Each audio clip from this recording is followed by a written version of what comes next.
俺は欲しかったよ。あんたみてえな家族が皮肉なもんだな。本当に大事なもんってのは持ってるやつより持ってねえやつの方が知ってるもんさ。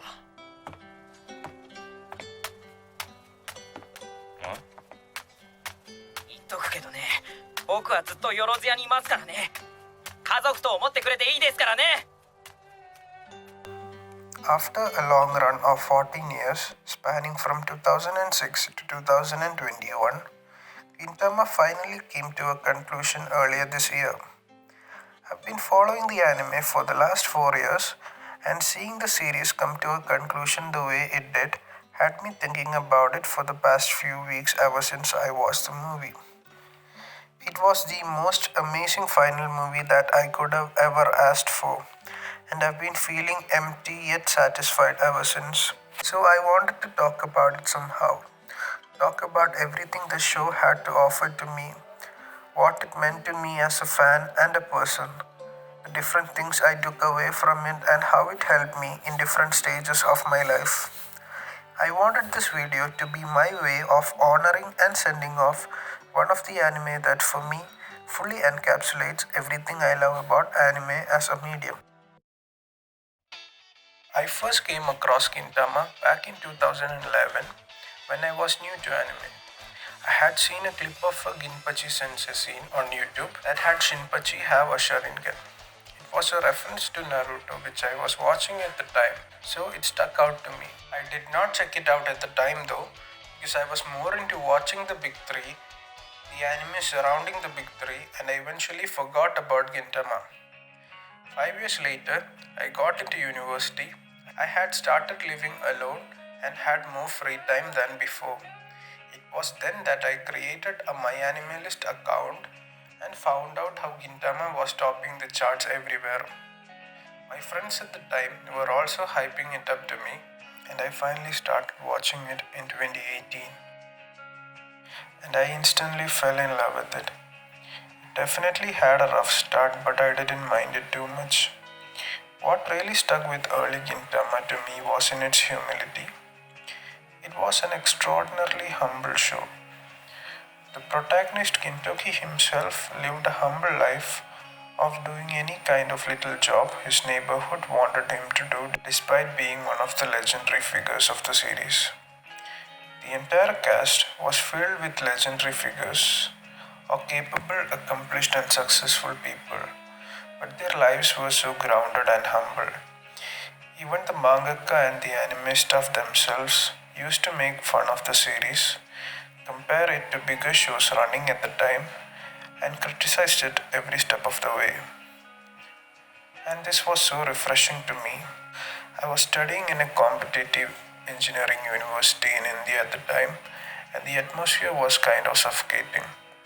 And Gintama gave me a completely different take on how to treat life. Despite the amount of successes you might have in life, or how smart you think you are, it's important to not lose yourself and just stay humble. So, watching early Gintama wasn't a big problem for me as much as it was for a lot of other fans, because I always felt like it was a cute show doing cute things in an interesting way with an amazing cast of characters.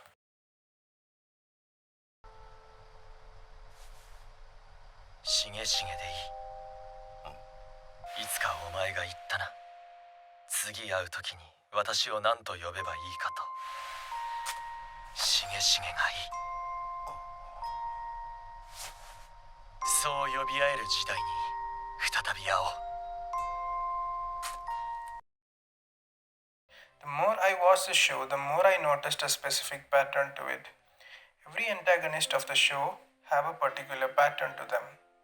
You see their worst side from the start of the arc, and the show gradually shows us their perspective and what led them to be this way.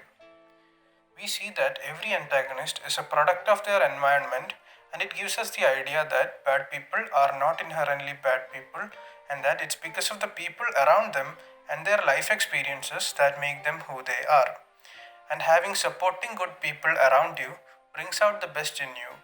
In this way, Gintama emphasizes on the importance of togetherness and communities, and this is where I believe the heart of Gintama truly lies. The themes of found family and kinship among communities are so intertwined in Gintama and are prevalent for all the arcs in such a heartfelt, unforgettable way. While I was watching all the beautiful stories in Gintama, this theme was always a heartwarming bonus to look forward to. Even the more mediocre standalone episodes promote this idea, and that is one of the main reasons why me and a lot of other fans talk about how the bad episodes don't have an impact on how we would eventually feel about the show overall. However, the best part of the show is undoubtedly its cast of characters. Gintama has my favorite cast of characters in all of anime. I genuinely love all of them and I have at least over 35 characters who I adore. Gintoki, in particular, can be lazy, stupid, and funny, but he's also caring, loving, and strong. He's a wreck hiding behind all his jokes and gags, trying to move on from his tragic past. The dynamic he has with the other two main characters and the way it's explored is absolutely incredible. The way Gintoki, Shinpachi, and Kagura directly and indirectly support each other, how by them just being together, bickering around, saves all three of them and the characters around them, is heartfelt and personal. They are surrounded by very different characters who support each other as a community. The way Sorachi is able to handle each and every one of these characters is truly masterful. In shows like Gintama, it's extremely difficult to make sure each of the characters get enough screen time, role, and relevancy.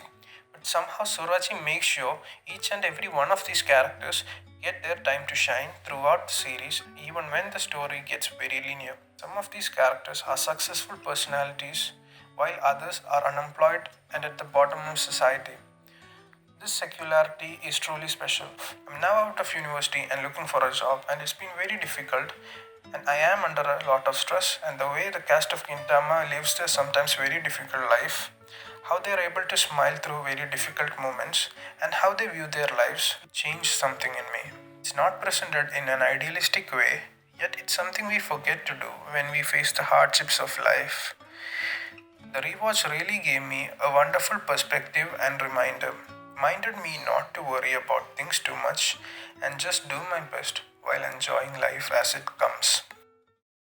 一人で何もかも背負い込もうなんざ水くせえじゃねえか。涙垂れ流して助けを乞いやがれ。鼻水垂れ流して俺にすがりやがれ。泣きてえ時には泣けばいいんだ。笑いたい時には笑えばいいんだ。てめえが醜い面で泣きわめいている時はそれ以上汚え面で泣いてやる。てめえが腹抱えて笑ってる時はそれ以上バカでかい声で笑ってやる。それでいいんだよ。Gintama gave me a lot of things.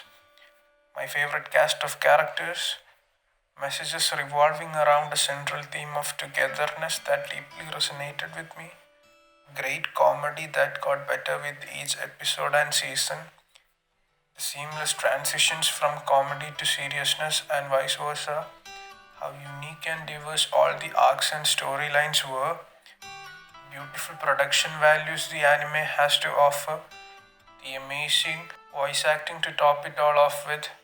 But on top of that, Gintama provides something that is truly rare for a long running piece of fiction. The chances of a fairly long anime getting a good ending is pretty rare from my experience. In some cases, they get worse after a certain point because the mangaka burned themselves out. Sometimes the manga gets cancelled before the mangaka's vision comes to fruition, and in other cases, the anime doesn't adapt the rest of the source material for various reasons. Gintama was a case where not only does it get better with each arc and season, but it also peaks at its finale.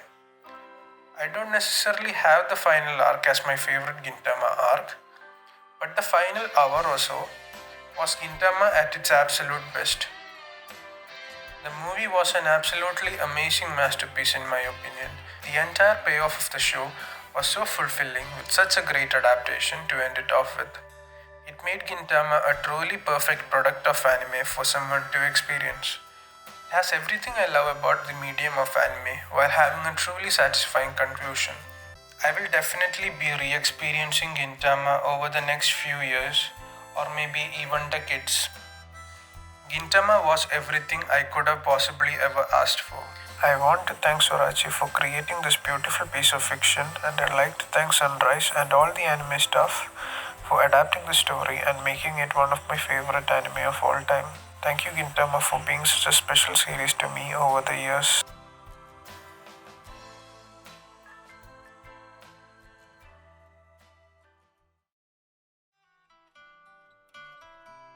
If any of you guys have reached to this point in the video, I'd like to thank everyone for watching it.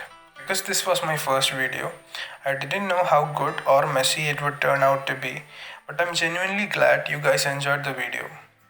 I'll make more videos talking about anime and manga related content in the future, and I'm open to advices and criticisms.